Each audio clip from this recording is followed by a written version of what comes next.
Kawu Dan Sarki ne mawaƙin da muka san ya taka rawar gani sosai a wannan shekara ta 2022 domin kuwa farkon ma shekara ya fara fitar da wasu waƙoƙi nashi masu matuƙar daɗi ta da muka zo muku da wata waƙa a cikin waƙoƙin nashi wannan ya fara fitarwa kai da dan wako ya kasance da mu a cikin wannan channel din domin kuwa tabbas mun zo muku da tsokaci babba akan wannan mawaƙi kai da dan bayan ka saurari waƙar tashi kuma ka ji saurare ta zaka yi mana share din bidiyon zuwa group ɗinka na WhatsApp da Facebook domin haka ne zai tabbatar mana da cewa kana bibiyar mu kuma kana ƙara ba mu karfin gwa sosai musamman ma a cikin wannan YouTube channel din ta mai albarka mai suna Hausawa TV tabbas na tabbatar da cewa zaka iya mana sharing din wannan bidiyo zuwa group ɗinka na WhatsApp da na Facebook domin haka ne zai ƙara tabbatar mana da cewa kana bibiyar mu kuma kana ƙara ba mu karfin gwa sosai musamman ma a kowane lokaci a cikin wannan channel din ta mai albarka mai suna Hausawa TV tabbas na tabbatar da cewa mahaƙin yana taka rawar gani sosai musamman a shekarar zamu iya ce muku da ta gabata shekarar 2021 to kuma mu ce muku a shekarar 2021 mawaƙin ya yi waƙoƙi iri daban-daban sai da wannan shekara muka ga mawaƙin ya ƙara tashi tsaye wajen fitar da waƙoƙi masu daɗi masu ratsuciya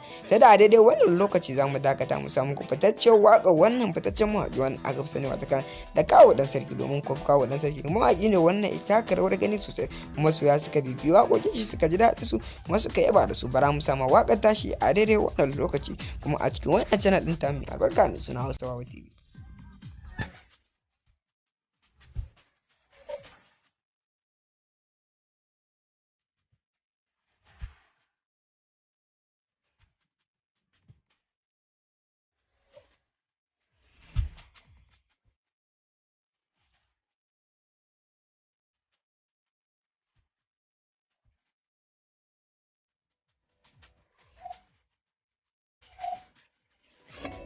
Na tabbatar cewa ka saurari wannan waka ta shi kuma na tabbatar cewa in dai kana ɗaya daga cikin fannin ko kuma kana ɗaya daga cikin waɗanda kake bibiye da shi tabbas za ka tabbatar da cewa wannan waka ta yi matuƙar daɗi masoya da yawa sun bibiyi waka kuma sun yaba da ita kama don wai da wannan shine farkon ziyartar ka tabbas zan so kai min sharing din wannan bidiyo zuwa group ɗinka na WhatsApp da na fi domin hakan ne zai nuna mana da cewa kana bibiyar mu kuma kana ƙara ba mu ƙarfin gwiwa sosai a cikin wannan YouTube channel ɗin ta mai albarka mai suna Hausawa TV ba kai mana sharing din bidiyon zuwa group ɗinka na WhatsApp da na fi domin hakan ne zai tabbatar mana cewa kana bibiye da mu kuma kana mana sharing din bidiyon zuwa group ɗinka na WhatsApp da Facebook don kuma muna ƙara muku godiya sosai da ƙara ba mu ƙarfin gwiwa sosai da kuke wurin yi mana sharing da commenting da kuke a cikin channel ɗin shi mun ƙara kasancewa da ku a cikin wani sabon bidiyon kuma a cikin wannan YouTube channel ɗin ta mai albarka mai suna Hausawa TV muna ƙara muku godiya sosai da ƙara ba mu ƙarfin gwiwa sosai da kuke shi mun ƙara kasancewa da ku a cikin wani sabon shirin kuma a cikin wani sabon bidiyon domin kusan za mu iya ce muku a nan muka zo ƙarshen wannan bidiyo kasance da mu a cikin shiri na gaba